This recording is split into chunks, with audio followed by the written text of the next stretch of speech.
Brant DXT grain carts have efficient unload speeds, large carrying capacities, unmatched durability, and reliable components that make sure your cart is working when you are. Lead the field with DXT grain carts from Brant. Visit your local Brant dealer for more information. For Real Agriculture, I'm Kelvin Hepner in Winnipeg, Manitoba at the Canadian Federation of Agriculture's summer meeting, and joined now by Renee Roy, chair of the Canadian Pork Council. And Renee, some exciting news from the CPC and CFA's perspective this week in terms of new developments between the two organizations. Yes, in fact, our board of directors has decided to join CFA as a member. So this is certainly a news for our respective organizations. So what's the rationale, the logic behind that decision to rejoin? I believe the Pork Council was a member of the Canadian Federation of Agriculture years ago. There's been a bit of a break now. Why rejoin this organization? Yes, CPC has been a member in the past, and the rationale to join today is that it is important to have a strong voice in Canada related to agriculture. Trade is also important, and we wanted to bring this perspective around the table of CFA. We are aware of various decisions that will be taken, discussions that will happen at the national level, and we wanted to have the strongest voice and also the largest impact for our pork producer members. Mm-hmm. There is certainly a lot of focus on that. Both there has been in the last couple of years when you look at C282 and now 202 passing, and that has caused, of course, that's been in the spotlight when it comes to CFA's membership and membership in other farm groups in Canada as well. And of course, with CUSMA, USMCA renegotiations, the status of Canada-US trade relations, certainly trade is front and center right now. The question of trade could be a topic of debate or even contentious discussions. Yeah. However, we have so much in common in agriculture, and we cannot afford, and that's something that I was mentioning to the board of CFA, we cannot afford dividing ourselves in agriculture. If we want to be legitimate in front of the government and have a strong voice, we must be unified.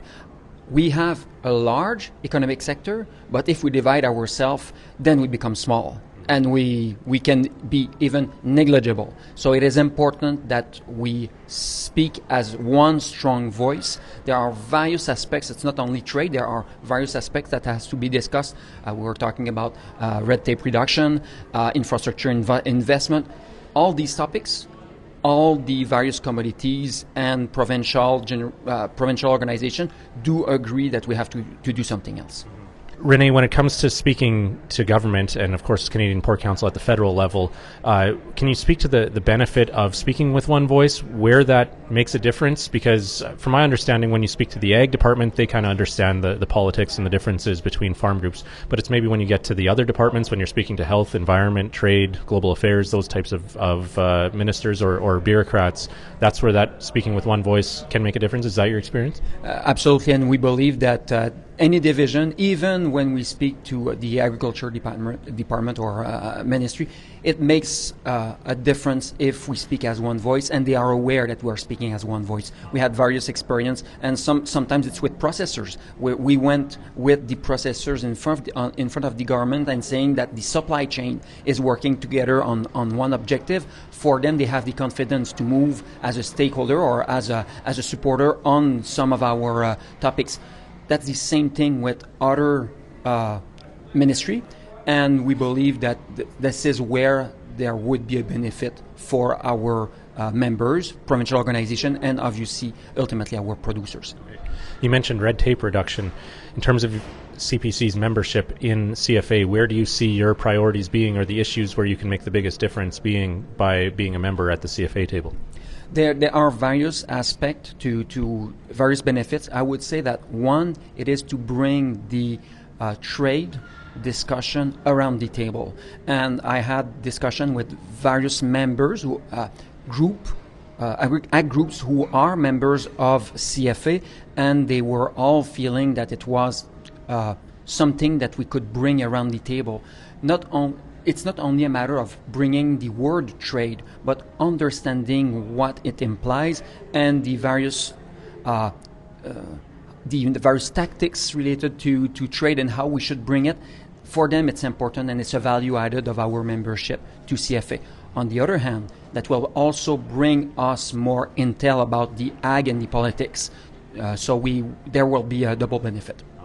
Should also ask you, Rene, about this tripartite meeting. Of course, speaking of trade and the importance of our North American trading relationships, you were able to host some of your counterparts, pork industry counterparts from the U.S. and Mexico?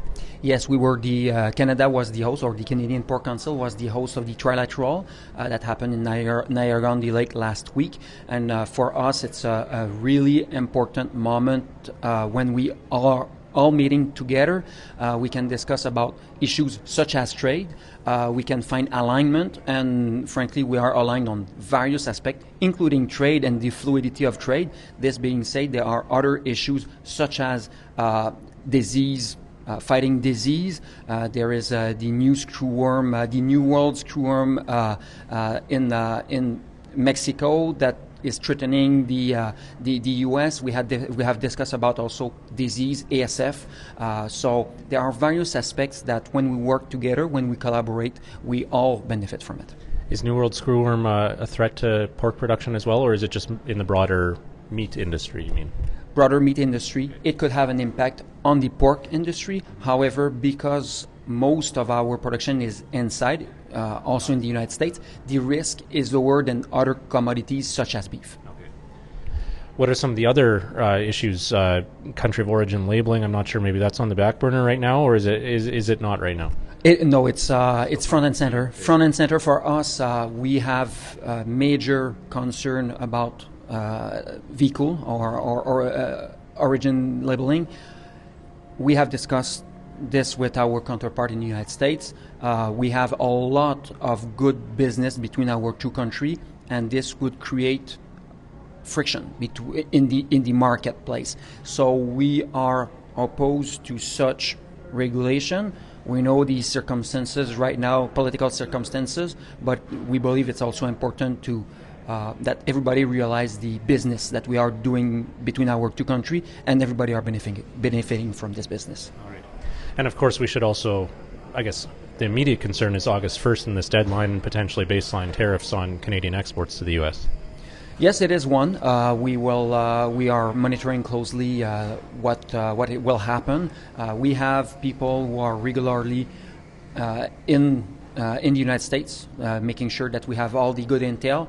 But as we are all aware, it's a day-by-day basis, and we are just monitoring the situation. This would have, of course, significant impact if there was anything else on live hog transportation. At the moment, we are not really concerned because we are NAFTA compliant, but it's always, or CUSMA compliant in this case, but it's still a concern, and we are monitoring closely what is happening. Yeah, and the guarantee of that exemption for CUSMA compliant goods isn't completely guaranteed, right? You are absolutely right. All right, Rene, there's lots of things we can talk about. Thank you for taking the time, and we'll definitely keep in touch as all of these different things continue to unfold. Thank you. Thank you, Calvin.